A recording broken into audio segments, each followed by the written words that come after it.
번째 시간으로 우리 이 알렉산더 얀네우스를 제가 지난번에 좀 얘기하다가 끊어놨는데, 알렉산더 얀네우스는 이 아리스토블루스의 동생으로서 그의 부인이 감옥에 있는 것을 꺼내서 결혼을 하고 왕을 세웠다.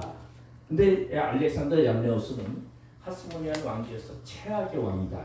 가장 형편없는 왕인데, 이 알렉산더 얀네우스는 27년 동안 왕을 하면서 그는 아주 자신이 술 먹고 매일 그냥 여자들하고 파티를 하고 이러다 보니까 이 바리새인들이 굉장히 싫어했어요.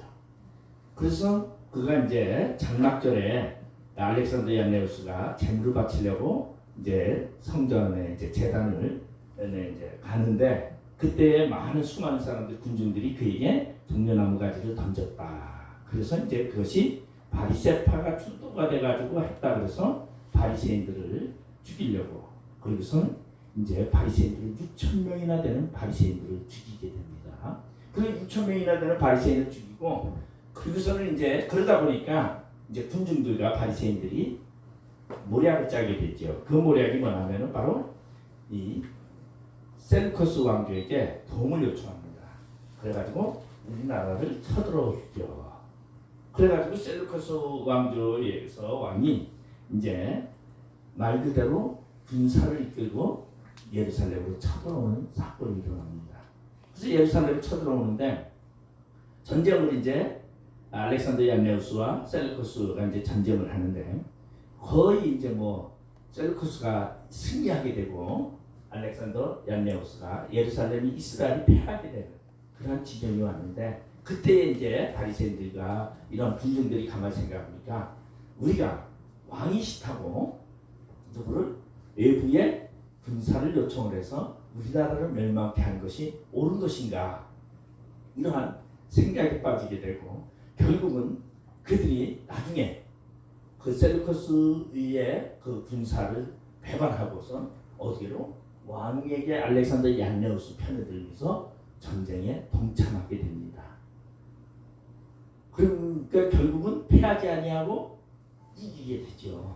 그래 이기게 되고 셀루커스 왕조는 물러가고, 그러니까 그때 이제 알렉산더 얀네우스는 어떤 생각을 하냐면, 이 괘씸한 것들, 응? 내가 가만두나 보다.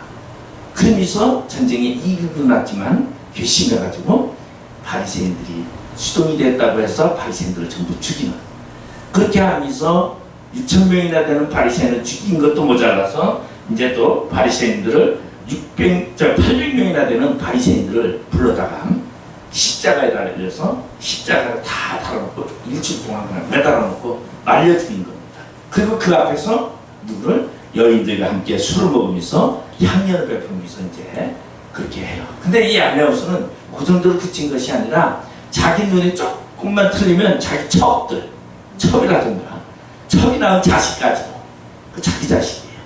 자기 자식도 전부 다 죽여버리는 그런 포악한 왕이 바로 알렉산더 얀네우스예요. 우리 보면은 누구도 그랬냐면은 대헤롯도 누구를 죽이냐면 자기 부인과 자기 부인이 낳은 아들을 다 죽여요.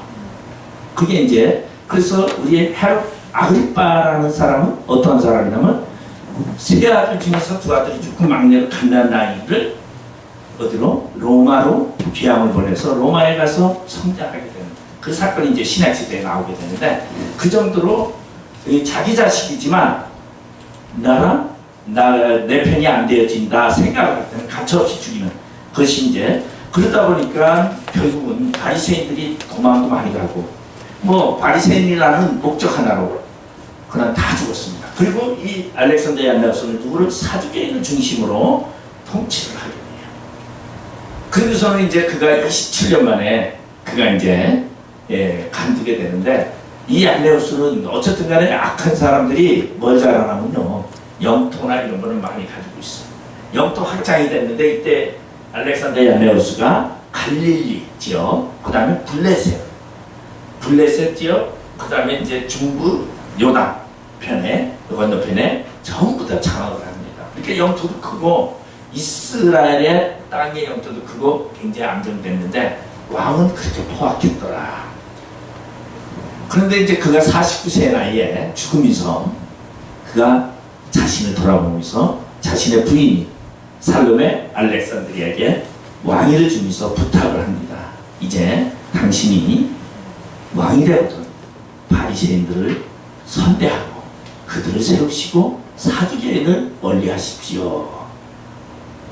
그리고 이제 그가 죽고선 이제 알렉산드리아 살롬의 알렉산드리아가 이제 왕이 됩니다. 그래서 76년에서 67년까지.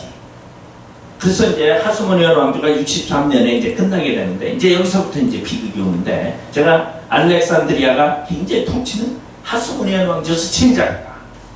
그러니까 이제 바리새인들을 포용을 하고 도망갔던 바리새인들을 다 돌아오게 하고 그들에게 다 면제 조치를 해주고 이게 이제 알렉산드리아가 그렇게 이제 하죠. 그래서 사두개인들을 제하고서는 이제 성전에 바리새인들을 다 등용을 하게 되는 겁니다. 정치에도 바리새인들을 등용하게 되고 그래서 알렉산드리아가 이제 바리새인들과 사두개인의 차이점은 바리새인들은 율법주의자들이고 백성들에게 율법을 가르치는데 목적을 두고 있고 사두개인들은 정치적인 목적을 좀 가지고 있었다. 거기에 이제 제가 하시딤이라는 단체의 한 그래서 파벌로 이제 나눠지게 된다라는 거 제가 말씀드린 것처럼 그래서 이제 투옥 중인 바리새인들도 다 석방시키고 그리고서는 요직에 바리새인들을 앉히고 그리고서는 포용 정책을 합니다.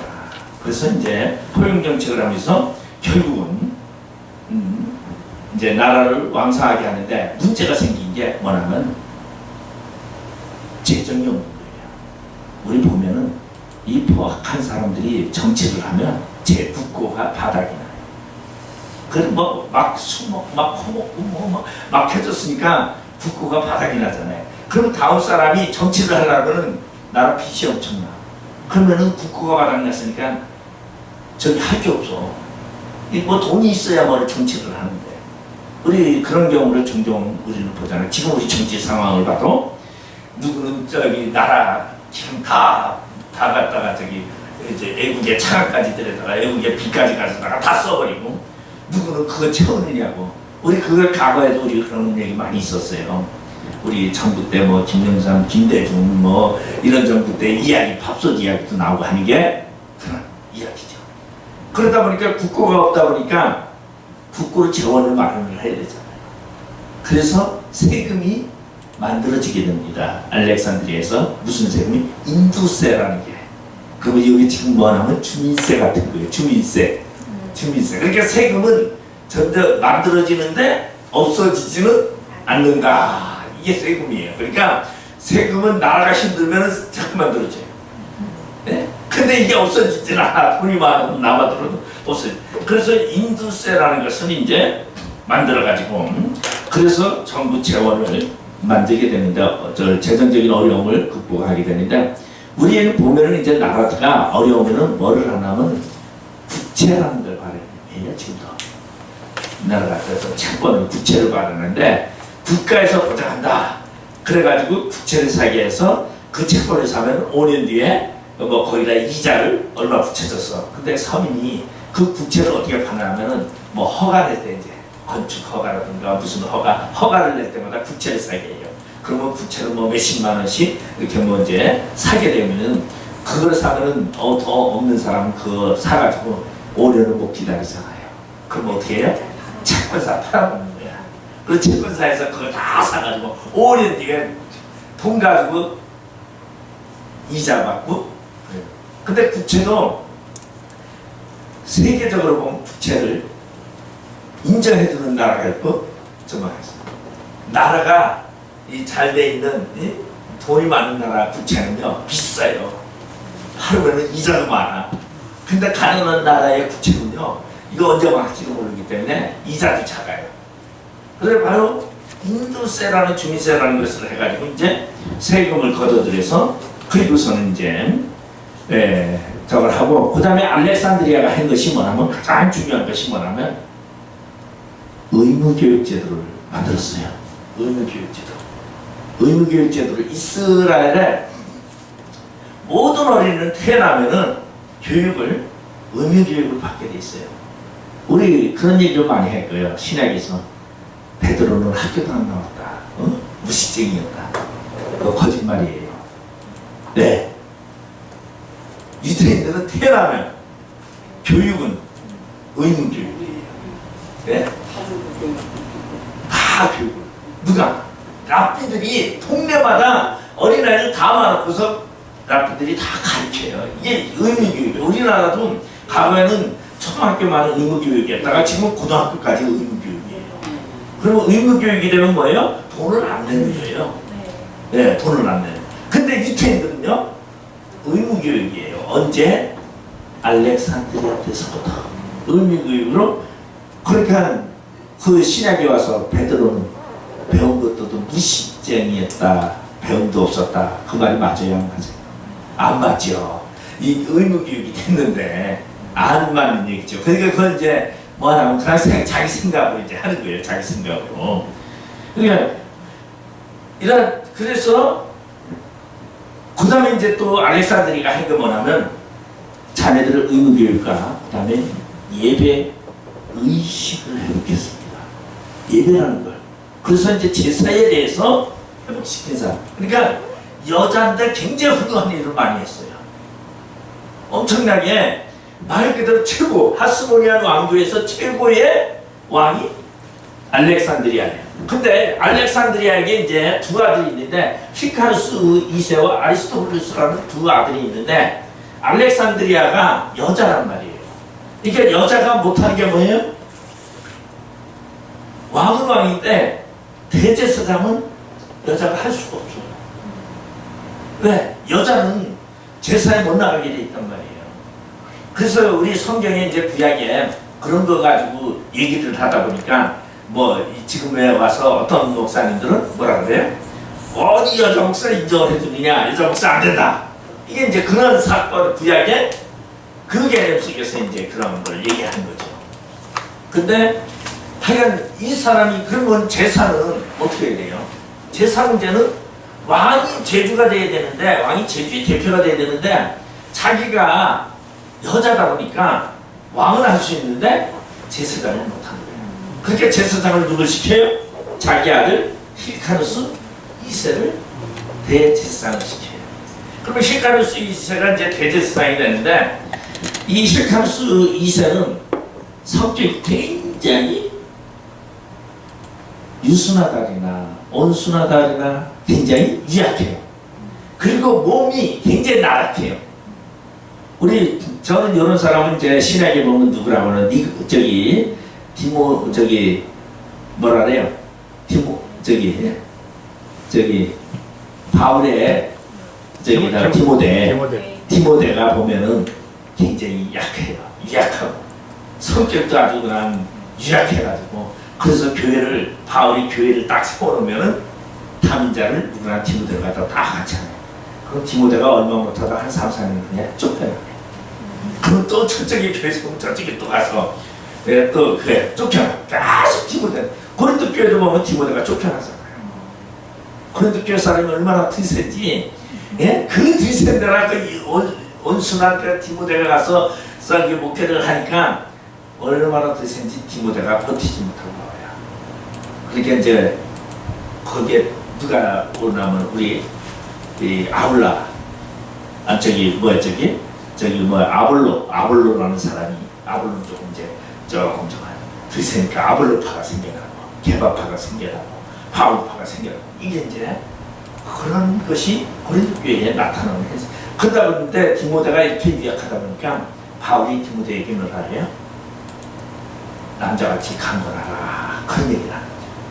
결국은 나중에 이제 바울이 죽은 그래서 디모데는 바울을 수발 들어요. 그 바울이 죽을 때까지 수발 들다가 그러다가 이제 바울이 죽고 난 다음에 디모데는 순교를 하게 된 거예요. 그러니까 참 제가 보면은 이 신앙 안에서도 성품에 따라서 굉장히 많이 그래서 교회를 개척하고 교회가 어느 정도 교회가 성장할 때까지는 어떤 사람이 되나 불도저 같은 사람이 목회를 해요. 나를 따라가가지고 그렇게 제가 과거에 추천돼서 이제 신앙생활 할 때 그때 그 교회 담임 목사님이 초대 담임 목사님이 누구였냐면 제가 고1 때 거기 갔는데 고1 때 아마 그 교회가 생겨났는데 그때 목사님이 김건도 목사님이라고 있었어요. 이게 누구나 하면 김선도, 김홍도, 김국도, 김건도 아주 네 형제의 목사 아주 유명한 분이죠. 광민교회, 금남교회, 임마누엘교회 그리고 이제 김건도 목사님은 미국에서 이제 있었는데 근데 이분이 왔는데 진짜 아니에요. 그 어머니도 목사님이신데 잠실에서 얼마나 강한지 나를 따르라 이런 주사님이에요. 그러니까 새벽 기도를요 하는데 새벽 기도 시간이 이제 만약에 4시 반이다. 주일날 새벽 기도 하는데 장로 중에서 한 분도 안 와요. 한 명이 안 왔다. 새벽 기도 강단에서 그냥 기도해요. 그러면 막 전화 난리 나면서 다 와야지 해요. 이거 훈련이 그래놔가지고 빠질 수가 없어. 밤을 꼬박 새서는 잠을 못 자고 와야 돼. 그러니까 훈련이 아주 그냥 그렇게 강하게 훈련을 시켜놔가지고 완전히 그냥 뭐 장로님은 100% 와야 되고 뭐 거기 직원들 웬만한 다 와야 돼. 안 오면은 그리고서 교회를 질 때 어떻게 짓느냐? 교회를 질 때요. 딱 하는 게 나는 내 헌금, 내 월급 15도 안 받습니다. 나 다 건축하는 거 다 내. 나 지금서부터 건축하고 있어. 담임 목사님. 그럼 누가 죽어요? 부교육자는 죽는 거예요. 부교육자. 부교육자도 따라서 다 해야 돼. 안 할 수가 없어요. 그리고 다 갖다가 전부 다 교인들이 다 그러네. 제가 처음에 그러면서요, 저는 그 목사님한테 완전히 끝났어요. 야, 어떻게 저렇게 열성적으로 하나님을 위해서 딱 했는데, 제가 이제 나중에 좀 커서 생각을 해보니까, 자기 주관이 너무 강하고 자기 이주구나. 남을 배려하는 게 좀 없구나 하는 그런 생각을 이제 나중에 하게 됐어요. 근데, 왜냐면은 통치자가 주도적으로 이끌어가야 되는 것이 있고, 그 다음에 평온한 시기에는 어떻게 해야 돼요? 주도적으로 이끌어가는 것이 아니라 배려를 하죠. 그러니까 시기적으로. 그러면 우리나라도 우리 보면은 과거에 이 대한민국이 만들어지면서 국가가 만들어질 때는 강력해야 돼요. 뭐 좋은 게 좋은 거 나라가 풍지박산이 돼요. 근데 안정이 됐을 때는 어떻게 해요? 강력하게 하는 것보다 그렇게 이제 그런. 그런데 이제 이 알렉산드리아는 뭘 했느냐? 백성들에게 온유하게 거들을 하면서 모든 걸 포용하는, 그리고 다 용서하는 그런 전투. 왜냐하면 알렉산드리아 알레우스는 아주 폭군이었는데 갑자기 이러니까 백성들이 다 좋아하잖아요. 그리고 여기 이제 뭐 나를 따르라 하면은 여기는 뭐예요? 여자니까 또. 근데 대제사장은 할 수 없으니까 대제사장을 누굴 시켰다면 힐카누스 2세 자기의 큰아들을 대제사장으로 앉혀놨어요. 그런데 이 둘째 아들 차남인 아리스토블루스는요 어떠한 사람이냐? 아주 그냥 굉장히 강한 사람이야.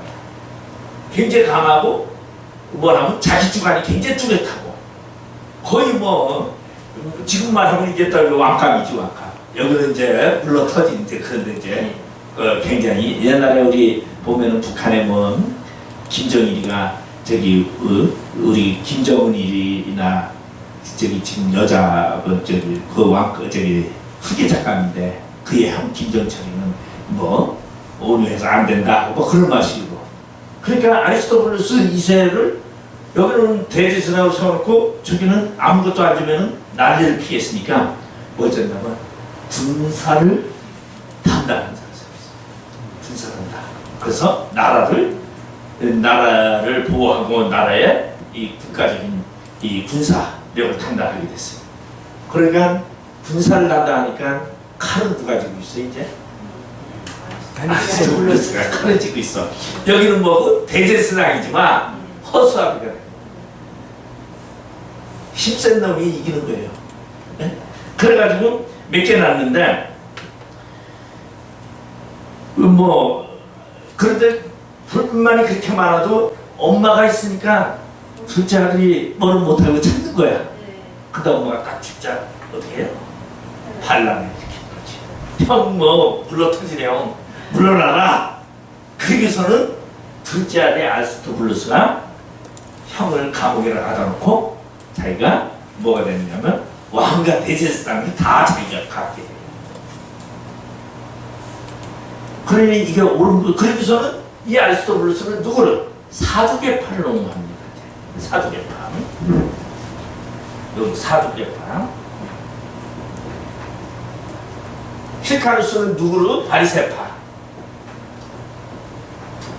바리새파는 왜냐면 알렉산드리아가 바리새파를 옹호했으니까 바리새파들은 힐카누스 2세를 도우면서 정치에 개입이 돼 있었는데 아리스토블루스가 이제 찬밥이 되니까 사두개인들이 그래서 꼬신 거야. 아니요, 당신이 왕이 돼야지. 어떻게 당신 가만히 있습니까? 그래가지고 결국은 알렉산드리아가 죽으니까 아리스토블루스가 이제 쿠데타를 일으켜서 형을 감옥에 가둬두고 왕이 됐어요.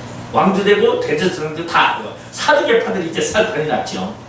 근데 가만히 보니까 여기서 이제 야 그래도 큰아들이 왕이지 어떻게 둘째 아들이 왕이 되냐.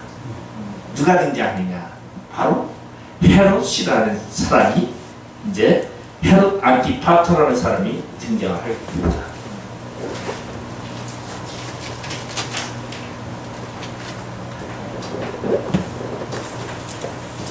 헤롯 안티파터는 이두메 사람으로서 이 헤롯 대왕의 아버지예요. 그러니까 이 인재머리가 좋아 헤롯 안티파터가. 근데 헤롯 안티파터가 누굴 찾아가서 힐카누스에게서 아니 당신이 왕이 돼야지 어떻게 당신의 왕위를 저 동생에게 이거는 이체도 맞지 않습니다. 그러고서 헤롯 안티파터가 당신이 왕이 되야 됩니다. 내가 당신이 왕이 되게 당신의 자리를 다시 돌려드리겠습니다. 이제 이렇게 되죠. 그러면서 어디로 가냐면은 진정으로 이제 로마라는 나라가 이제 세워지게 됩니다. 네? 주전 63년에 로마라는 나라가 세워지게 되는데 그때는 이제 폼페이라는 사람이 로마에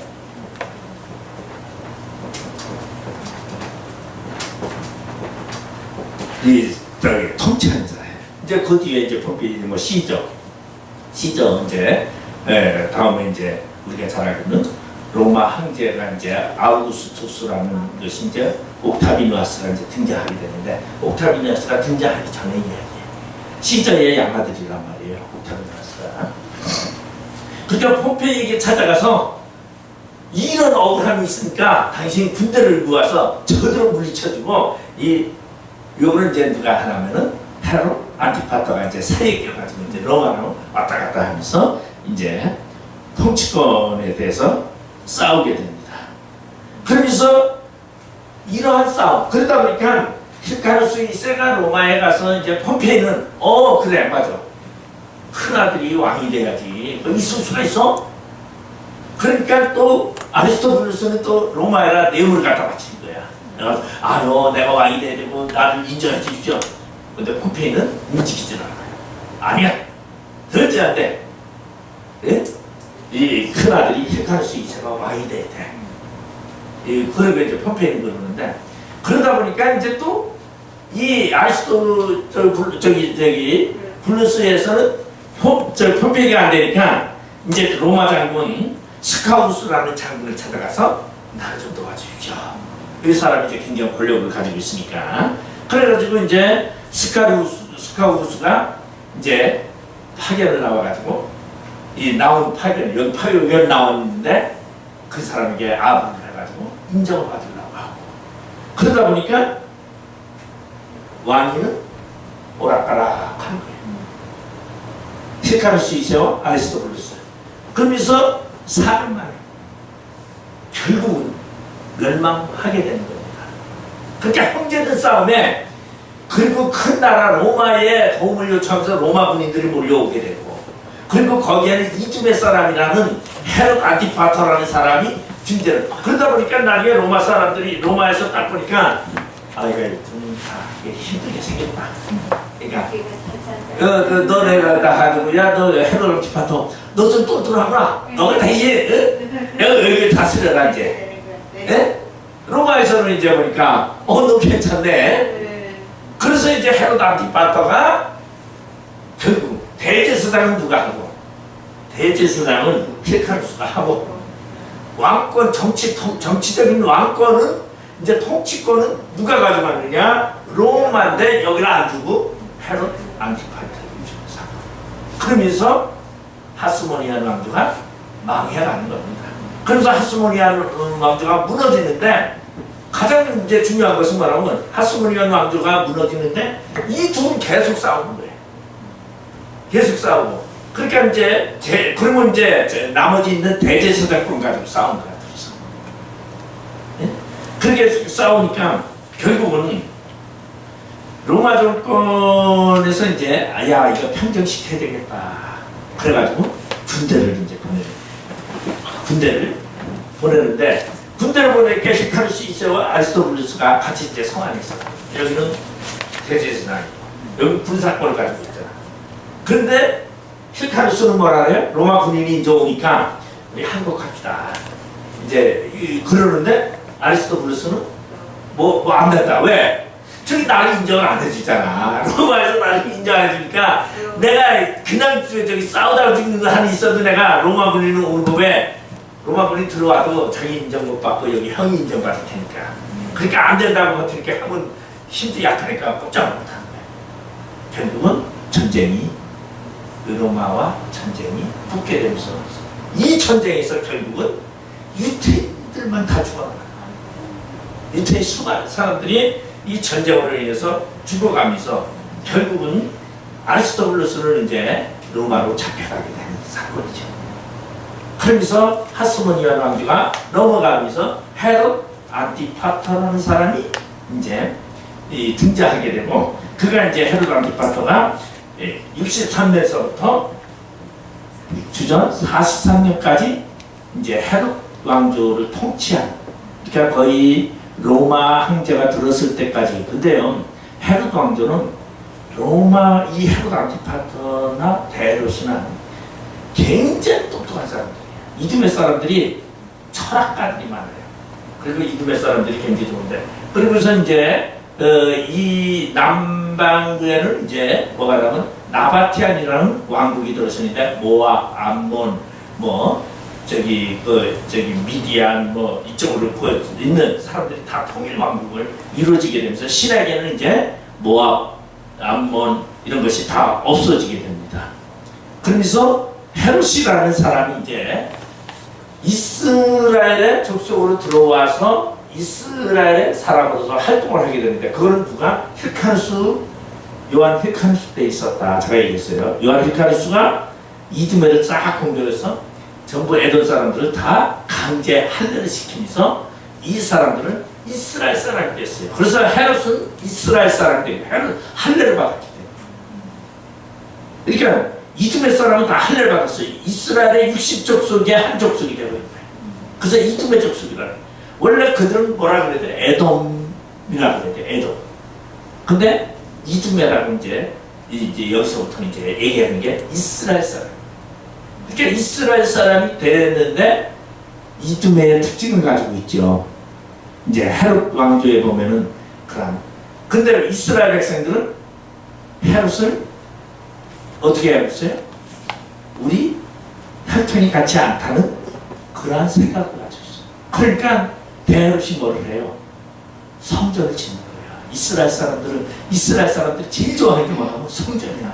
성전만 있으면 돼, 이 사람들은. 그러니까 성전을 아주 자기 목숨보다도 소중히 여기다 보니까 헤롯이 성전을 건축했어요. 몇 년? 70년 동안. 70년 동안.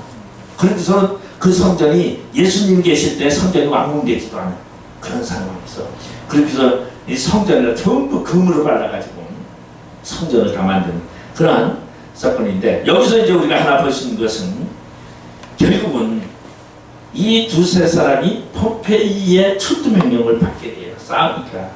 로마에서 뭐 얼마나 웃겨요. 형제가 싸우고 다녔으면 하고 갔나. 네? 놀아가지고 정치하면 될걸.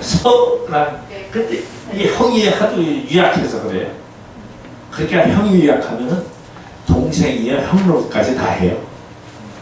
네? 네, 그래서 여러분 보면 동생이 형 노릇하는 집안 많아요. 그죠? 그런 형, 근데 그것이 가정에서는 괜찮은데 말에 저기 어디에서 왕족에서 그렇다면 이게 심각해지는 거죠. 우리 김정은이 형하고 형도 완전히 물러나고 김정은이가 저기 북한에 수령이 된 것처럼 그런 어떤 그 강인함이라니까 그런 게 이제. 근데 이제 여기에서 힐카누스와 아리스토블루스의 이 싸움으로 결국은 누가 들어왔다? 헤롯 왕조가 등장하게 되는 사건입니다. 그러면은 이러한 싸움 속에서 이제 헤롯 왕조는 헤롯 대왕의 아버지 안티파터가 유대 행정관이 됩니다. 언제서부터? 63년에서 43년까지 20년 동안 헤롯 안티파터가 결국은 뭐가 되나 왕권을 가지고 있는 통치 행정관, 그러니까 로마 행정관이 이제 로마 통치에 로마에서 저기 예루살렘으로 보내가지고 이스라엘의 통치권을 쥐고 있는, 그러니까 왜냐하면은 대제사장은 힐카누스 2세가 되고 그리고서는 아리스토블루스는 로마에 의해서 로마로 잡혀가요. 근데 로마로 잡혀갔는데 로마에 잡혀가서 그냥 있다가 보니까 좀 만년 끝까지 잡히는 게 아니라 로마에서 이제 좀 있다가 뭐가 되냐면 이제 풀어지죠. 석방. 네? 그럼 석방이 돼가지고 저걸 하는데 문제는 뭐냐면은 이제 평민으로 오는데 이 아리스토블루스는 늘상 뭘 가지고 있어요? 정권을 빼앗고자 하는 그걸 가지고 있는 거죠. 그러다 보니까 분란이 계속 일어나요. 그리고 이 사건 속에서 이제 뭐가 달라지냐면 이스라엘의 주변의 상황들이 바뀌기 시작합니다. 이 사건 속에서 이스라엘의 가장 옆에 있는 게 뭐예요? 사마리아. 사마리아 사람들이 뭘 하게 되냐면은 예루살렘으로 가지 않고 그리심산에, 그리심산이죠. 그리심산에 사마리아 성전을 짓게 됩니다. 그러니까 사마리아 성전을 지면서 이제 그리심산에서 이제 따로 그들만의 뭐를 하냐면은 예배를 드리고 제사를 이제 지내게 되지. 그러다 보니까 유대인들은 어떻게 해요? 이거 저거 괘씸하네? 어디로 와야 되는데? 예루살렘으로 와야 되는데 예루살렘을 않고 사마리아 사람들 저거 저기 뭐야 기내 그림신산에서 사마리아 저기 져놓고서 성전이라고 져놓고 그거 해?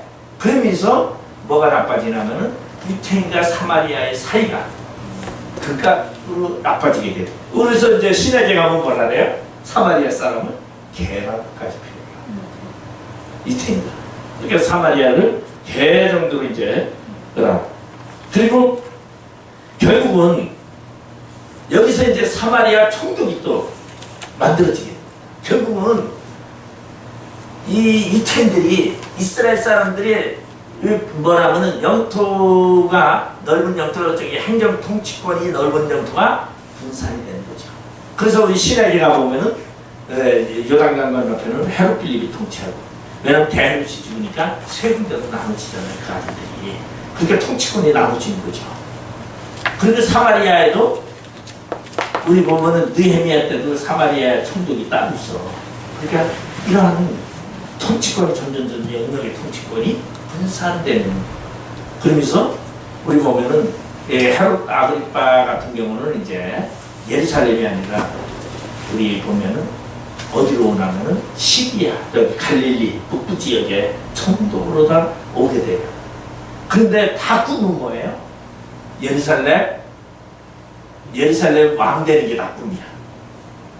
근데 예루살렘 왕은 본국 왕은 그렇게 쉽지를 않죠. 대헤롯이 예루살렘 저기 주전에 그거 하고서 이제 안티파트가 이제 저기 예루살렘을 통치하면서 AD 4년에 그가 4년에서 6년에 그가 죽으면서 거기는 이제 로마 행정관으로 바뀌어요. 그래서 총독 통치를 받고 다른 데는 신에게 본분왕으로 통치하게 됩니다. 자, 그러면서 이제 하스모니안 왕조는 망해가더라.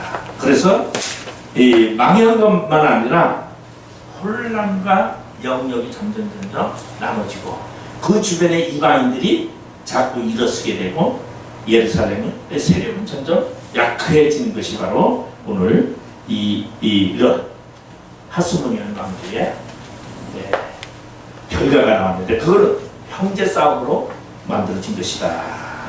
그래서 우리가 여기까지 보시고 그 다음에 이제 헤롯 왕조가 이제 들어서게 되는데 헤롯 안티파터와 그 다음에 헤롯 안티파터의 이제 아들이 파사엘가 그 다음에 이제 둘째가 이제 대헤롯이에요. 헤롯 대왕이 나오는데 파사엘이나 안티파터는 유태인의 반란에 의해서 쿠데타에 의해서 다 죽습니다.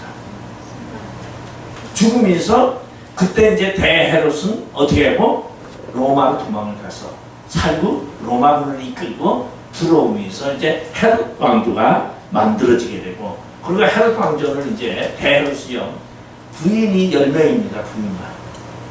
부인이 10명이고 거기에는 유태인이 둘이야. 대제사장의 딸 미리암과 그 다음에 하스모니안 공주 미리암이 이제 되었는데 하스모니안 공주의 아들들이 이제 그게 이제 헤롯 아글바가 나오게 되고 이제 이러한 이야기 헤롯 왕조 이야기가 이제 다음 주에 제가 이제 할 겁니다. 그래서 폼페이는 로마의 폼페이는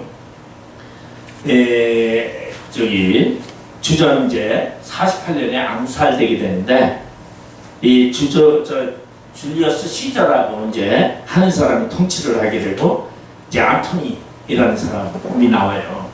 그러면서 이제 이 안토니가 이제 사실은 세력을 굉장히 많이 가지고 있었는데 옥타비누스가 이제 정권을 잡게 되는 그러면서 이제 로마의 황제가 등장하게 되는데 이게 이제 이 로마 황제의 등장과 함께 헤롯 왕조가 거기에 편승을 해서 이제 로마의 권한을 부여받아 가지고 예루살렘의 통치자가 되는 이야기입니다. 그래서 다음에 하고 오늘 여기까지 하고 우리 마치도록 하겠습니다. 기도하겠습니다. 아버지 하나님 감사드립니다.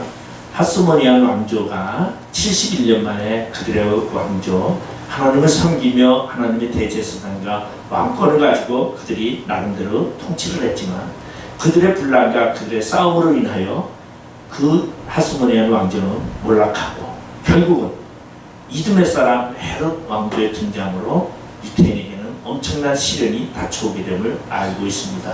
진정으로 우리가 하나님의 거룩한 백성으로서 연합하여 하나님의 뜻을 이루는 귀한 주의 종들 되게 하여 주시어서 하나님의 영광 나타내는 저희들 되게 하여 주시옵소서. 감사하며 예수님의 이름으로 기도드립니다. 아멘. 네, 수고하셨습니다.